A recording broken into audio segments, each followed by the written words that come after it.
आज आपण बनवतोय वॉलनट ब्राउनी। डिटेल रेसिपी आमच्या मराठी खाद्यजत्रा या चॅनलवरती ऑलरेडी शेअर झाली आहे, तिथे तुम्ही चेक करू शकतात। सगळ्या ड्राय वस्तूमध्ये मैदा, कोको पावडर, बेकिंग पावडर आपण चाळून बाजूला ठेवणार आहोत।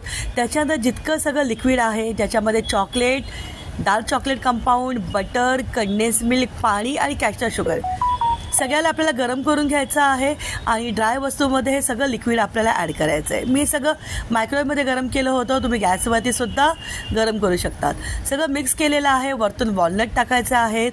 खूप अतिशय करायला सोपी अशी ही वॉलनट ब्राउनी आहे। व्हिडिओ आवडला असेल तर आमच्या खाद्यजत्रा या चॅनलला लाईक करा, व्हिडिओला शेअर करा आणि चॅनलला सबस्क्राईब करा। 150 डिग्रीवरती 35 मिनटं मी ह्याला बेक केलेला आहे। तयार झालेली आहे अतिशय सोपी अशी वॉलनट ब्राउनी। तुम्ही सिझलिंग ब्राउनीसुद्धा या रेसिपीपासून करू शकतात, तीसुद्धा मी आमच्या खाद्यजत्रा या चॅनलवरती शेअर केलेली आहे। थँक्यू।